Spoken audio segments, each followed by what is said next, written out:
Hola, buenas noches. Bienvenidos a la 9ª temporada de Fuego Lento en un día muy especial, Severino. Claro, habló Macri, inauguró las sesiones del Congreso, un discurso distinto con un contenido polémico que vamos a estar analizando acá. Bueno, nuestros primeros invitados son periodistas distinguidísimos. Con ellos vamos a hablar de política, de economía, de la proyección de este mensaje de Mauricio Macri.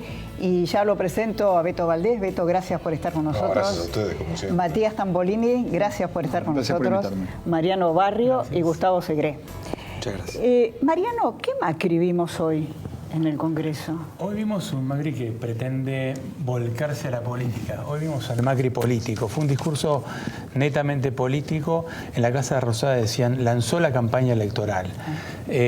Intentó en todo momento, en todo el discurso, polarizar con el kirchnerismo, contraponiendo, marcando el contraste entre las cosas del kirchnerismo y el gobierno, como cuando dijo que detrás de la corrupción se esconden grandes tragedias innecesarias o evitables, como la de Once, cuando habló de populismo irresponsable, cuando dijo 2 veces que el dispendio y la corrupción, después de 10 años de dispendio y corrupción hemos dado vuelta a la matriz energética o la ecuación energética. Es decir, marcó todo el tiempo que el rival político es Cristina Kirchner, está tratando de polarizar para sacar de la cancha a Sergio Massa y también dobló la apuesta en esta pelea reciente que tiene con la oposición, que es sobre el tema transparencia, sobre el tema corrupción, conflicto de interés, con 3 proyectos de ley, un proyecto de ley y 2 decretos, ¿no? El proyecto de ley de responsabilidad penal para las personas jurídicas y 2 decretos que hablan de los conflictos de intereses.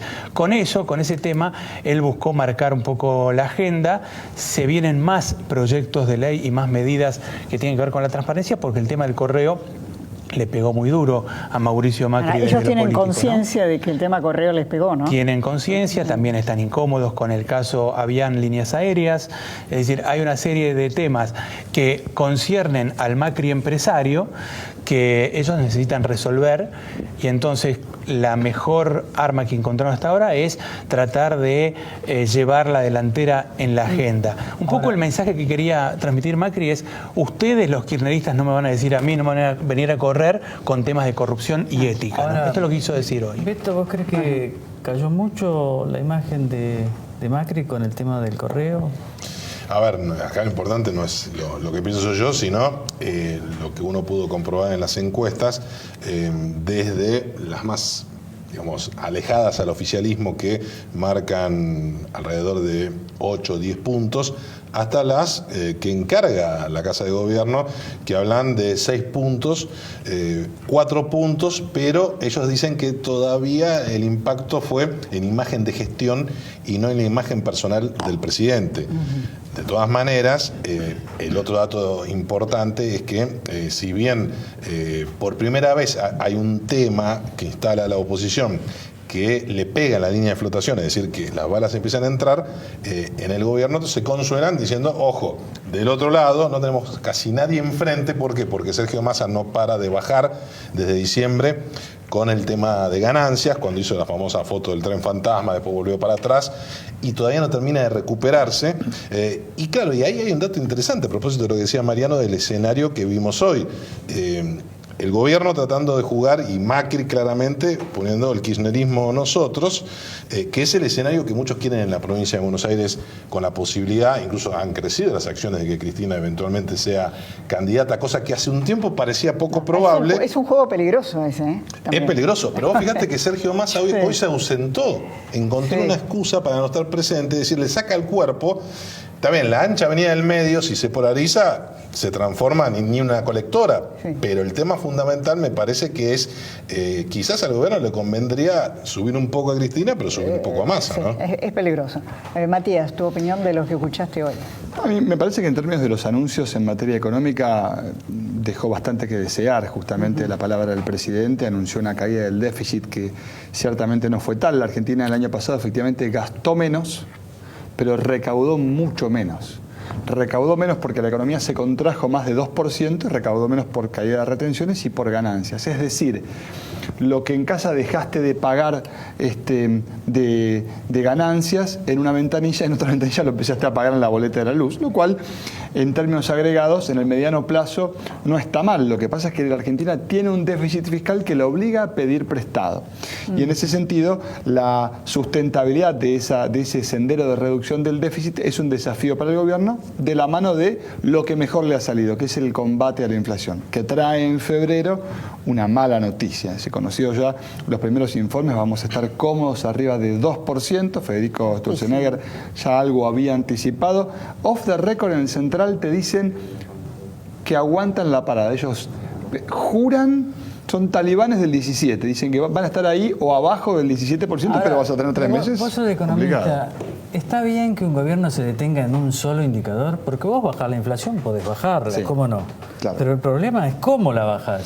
Bueno, a ver, si entendemos que en la Argentina, no en todas partes del mundo, pero en la Argentina uno de los principales motivos que tienen que ver con la inflación es que no creemos en nuestros pesos. Y te lo dice un economista heterodoxo, o sea, pero la realidad es que yo te doy un billete de 500 mangos, te lo gastás en 2 minutos, te doy un billete de $100, te lo quedás. O sea, no tenemos elevada demanda de dinero. Entonces, la realidad es que el Banco Central, que probablemente ha sido lo que mejor ha funcionado de este gobierno, permitió, generó que aumente esta demanda de dinero y fue ese el motivo central que permite que la inflación, en el mejor de los casos, sea en la Argentina igual a la suma de la inflación de todos nuestros vecinos. Ese es el gran logro, digamos. No me asuste.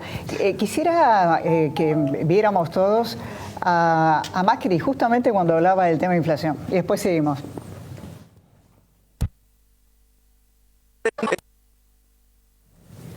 No, tenemos un problema ahí. Fue corto. Bueno, se cortó.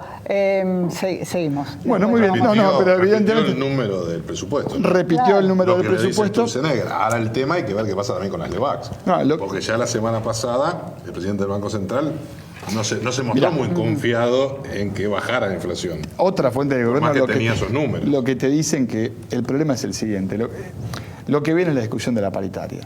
El gobierno encontró un mecanismo de discusión que es el mecanismo de la cláusula gatillo, que permite dejar de indexar el pasado y empezar a mirar hacia futuro contra el cumplimiento o no de estas cláusulas del 18 o como fuera. Si en conjunto los gremios acuerdan la implementación de la cláusula gatillo, se le va a hacer mucho más fácil al gobierno alcanzar esa meta, justamente porque si no, los empresarios cuando se sientan a discutir con los gremios, lo que hacen es ceden a todo lo que les piden y trasladan la resolución del conflicto al Banco Central para que con política monetaria le convalide los aumentos. Matías, ahora sí creo que tenemos el tape, lo vamos a ver.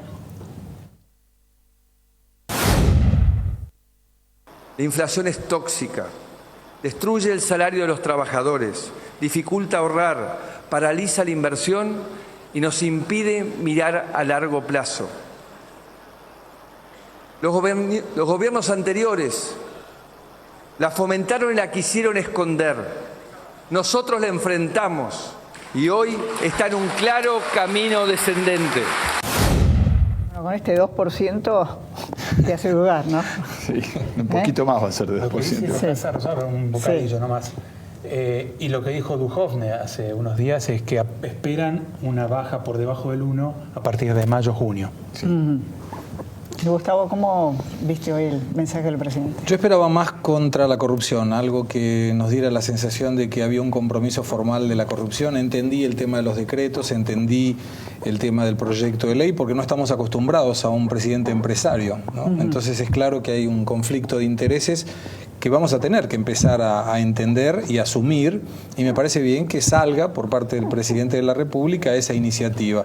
No sé, la sensación que tengo en función de lo que estimo vendrá por las cuestiones de corrupción, me parece que faltó un poco, me dejó con ganas de un poco más. Vos estás viviendo en Brasil. Sí. ¿Qué querés decir cuando decís que seguramente vendrá? A ver, las declaraciones de los 77 arrepentidos de Odebrecht. Del caso de Odebrecht de corrupción en Brasil. Sí, en Brasil y en 11 países además de Brasil, incluyendo Argentina, que fue el tercero en lo que Odebrecht dijo que recibió dinero. Después Brasil, Venezuela y Argentina. De esos 77 arrepentidos, están ya las declaraciones con secreto de sumario en poder de la Fiscalía General. En los próximos 15 días calculamos que ya va a presentar la denuncia el fiscal general Rodrigo Janot y a partir de ahí serán divulgadas a público. En ese momento va a haber una explosión tan grande que en Brasil le denominamos a esas declaraciones las declaraciones del fin del mundo. Y para darle números, el 17 de marzo la causa Lava Jato, que empezó siendo Lava Jato y Petrobras y hoy es Lava Jato Odebrecht, cumple 3 años y procesó 260 personas. La denuncia que va a hacer Rodrigo Janot incluye 200. O sea, una denuncia solamente involucra a 260 ¿Esas personas. denuncias también sobre argentinos? No. Yo no creo que sea de interés de la justicia brasilera lo que puede haber ocurrido con las denuncias de Coima acá o en otros países. Tanto es que cada uno de los países está cambiando informaciones a través de una reunión que estuvo Gil Carbó, inclusive hace unos días atrás en Brasilia, pero es necesario que la justicia de cada país pida información a partir de las declaraciones públicas y el 1 de junio que va a saberse todo lo que hay de Argentina en todos los casos de Odebrecht y de Lava Jato. Bueno, el presidente hoy también habló, fueron los momentos más aplaudidos sobre el tema de la corrupción y la obra pública. Lo vemos. La corrupción es un mal que envicia lo político. Detrás de la corrupción hay millones de argentinos sin cloacas, rutas destrozadas y tragedias que se pudieron haber evitado como la de Once.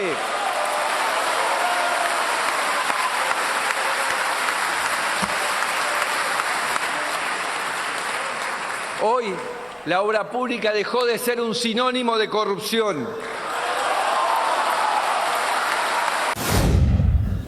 Bueno, es un tema central que va a ser... confirma lo que yo coincido que decía Mariano, y quiero el comentario de todo el mundo, que el presidente lanzó la campaña electoral. Claro. La gobernadora María Eugenia Vidal también, porque en su discurso de inauguración del periodo de sesiones ordinarias en la Asamblea Legislativa bonaerense, directamente pidió el voto para mantener el cambio y para ayudar al presidente Macri, demostrando también que Vidal va a tener un protagonismo muy fuerte.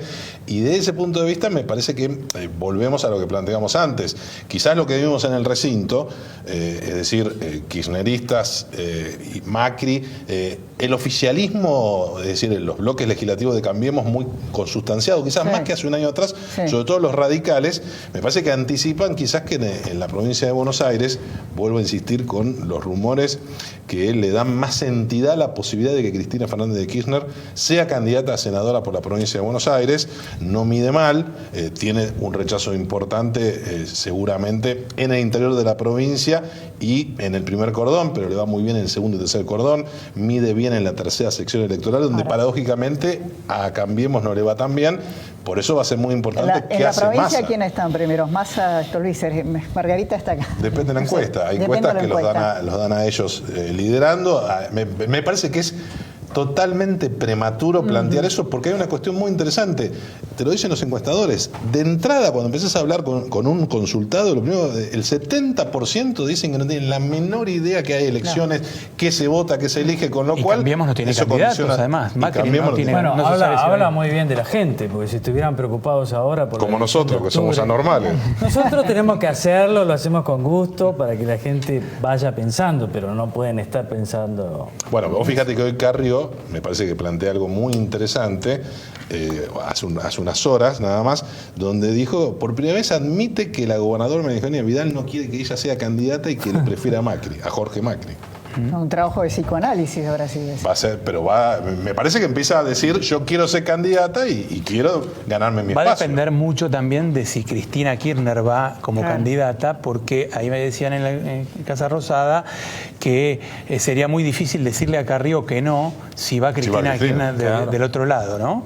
Y algunos dicen que si va Cristina, Massa no querría ir, y algunos se imaginan en el escenario Cristina, Carrió y pero Margarita. Massa tiene que ir porque tiene que renovar el mandato. Se le termina el mandato dicen que puede en diciembre. Y bueno, pero se queda sin un lugar riesgo de batalla, es un riesgo político con miras a su proyecto presidencial. Aprovechando que estás, Matías, ¿vos crees que la economía va a salir de la puja electoral como parece querer el macrismo? Bueno, las señales que emitieron por lo menos la semana pasada diciendo que la economía ya ha salido de la recesión, parece que quieren mezclar todo. Es una pena que volvamos a esta idea de que la realidad te la describan los funcionarios en vez de que la puedas percibir, ¿no? Es decir, desde la sensación de inseguridad hasta la inflación que no fue, que alguien venga y te diga que salimos de la recesión es áspero, por lo menos, de escuchar, porque la verdad es que los datos que se perciben y lo que uno puede dialogar con los distintos actores del mercado, tanto trabajadores como empresarios, es que la cosa, puede mejorar contra el mes anterior, pero respecto del mismo mes del año pasado todavía no levanta. Son definiciones peligrosas para un funcionario. ¿Puedes quedar en la historia por haber dicho esto? A mí me parece que sí, porque aparte depende quién la diga, eso alimenta a todo el resto que tenemos para analizar. Bueno, lo que dijo es cierto, no es cierto. Y si no es cierto, ¿por qué no es cierto? Yo creo que son declaraciones que de alguna manera manifiestan en términos económicos un sesgo de este gobierno. Tiene un optimismo que no se condice con la realidad, por lo menos por ahora. Tal vez para mayo, junio, ya veamos síntomas claros de reactivación económica que por ahora están solamente en la foto y en los tweets. Claro, si me permitís, ¿sabes que yo estoy hace unos días aquí en Buenos Aires, y lo que siento coincidiendo con Matías es que la gente de bajos recursos, sobre todo, no se identifica con el país que le cuentan a partir de un discurso presidencial. Dice, yo no estoy viendo que yo esté viviendo en ese país, me parece que el país que yo estoy viviendo es otro. Y cuando tratábamos siempre de decir la grieta, cuando la gente no se identifica con el discurso, dice, me dicen que la inflación está bajando, pero la plata no me alcanza. Me dicen que los servicios van a estar más equilibrados, pero yo no consigo pagar. Es como que algo no está en la misma frecuencia. Y eso me da la sensación que en unas elecciones como las que vendrán es un problema muy serio para alguien que tiene que elegir un voto, a quién se lo da, y por un lado hay alguien que le dice algo que él no siente y por otro lado no hay nadie que le diga otra cosa, ¿no? Y ahora se viene el 7 de marzo. Nosotros tenemos programa el 8. El Supermarte. El Supermarte por razones específicas. Cristina, movilización sindical, de todo vas a tener. Paro docente, si sigue. Paro docente, y hasta ahora En las escuelas Baradel se sintió ofendido, fue a la justicia por lo que dijo hoy el presidente, así que quieren ratificar. Pero es un sindicalista raro. ¿Cómo te podés ofender siendo sindicalista por eso, no? No, más que ofender dice que teme por su seguridad. En la Casa Un poco Rosada exagerado, ¿no? había dos versiones sobre eso. Algunos decían que había sido el error de Macri por salirse del libreto. Dicen, Macri cada vez que se sale del libreto mete la pata. Y entonces le puso un pedestal de protagonismo a Baradel, que denunció en la justicia, acaparó la atención periodística. Y otros me decían, bueno, pero nos conviene polarizar con Baradel porque es lo mejor que le puede pasar al gobierno en el conflicto docente. Bueno, porque es mejor confrontar contra una carga como Baradel que contra sindicalistas como eran Mari Sánchez. Mirá la imagen negativa que tiene Baradel, que cuando anunciaron el paro lo corrieron y el protagonismo lo tuvo Mirta Petroncini, que es mujer y que tiene mejor presencia, obviamente, que Macri lo quiso poner en la cancha, en el ring, a Baradel. Como Para quiere mí no fue un hacerlo, error, que quiere hacerlo con Cristina Kirchner, en términos electorales, ahora con Baradel en términos Qué docentes. sensación fea, porque es como siempre sobre el pasado. Yo me acuerdo que Menem siempre hablaba de la hiperinflación de Alfonsín. Y recuerdo mucho que Kirchner siempre hablaba de los 90. Claro. Pero yo me acuerdo que este gobierno iba a cambiar.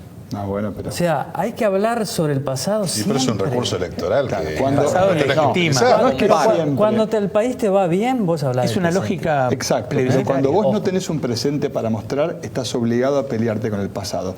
¿Y Claramente. eso es triste o no? Bueno, pero hoy las igual, encuestas por te eso. indican que el 60% de la gente, incluso aquellos que tienen una visión positiva del gobierno, reconocen que no están bien en el contexto, más allá que tengan expectativas más altas. A ver, o sea, hoy repasemos- nadie puede decir que están mejor. Volvamos un año para atrás, vamos al pasado reciente. Pobreza cero. ¿Qué pasó? Subió la pobreza. Combate al narcotráfico. Macri comenta hoy que incautaron 30% más de cocaína, solamente no aclaró que se comparó contra el 2015, que había bajado la incautación de cocaína a 6 toneladas, un récord histórico por lo bajo. se recaudó, colectó más éxtasis, pero no habló de la caída en la incautación de marihuana. Y después unir a los argentinos, cuya mejor muestra pasó justamente por el Congreso, a donde el que lideró esa unión es el que quedó fuera de la mesa chica del PRO, que es Monzó. Digo, en términos de los propios objetivos que planteó el gobierno, me parece que se quedó bastante lejos, por lo menos en el primer año de gestión. Ahora, no había cómo hablar de la herencia maldita, pero subjetivamente la mencionó igual, ¿no? Está muy Estuvo bien. en el discurso. Es inevitable. Además, hay causa de corrupción por todos lados, y eso hay que solucionarlo. Pero digo yo, ¿solo tenemos el pasado, digamos, como argumento electoral? Seferino, es que va a ser una lógica plebiscitaria, el pasado contra el presente en la elección. El pasado contra el presente. Pero Claro, el Depende cambio cómo lo contra el plantees. populismo. El Yo cambio no- contra el populismo, la corrupción contra la Mantener el transparencia. cambio o volver atrás. Yo no sé Otros si quieren la- hacer un plebiscito del presente. el problema Claro. es que a la gente no le alcanza con eso. Claro. Pero muchas gracias por haber No, estado por con favor. nosotros. Al contrario. Continuamos con el programa con la sección Inside, con Margarita Stolbizer y el Momo Venegas.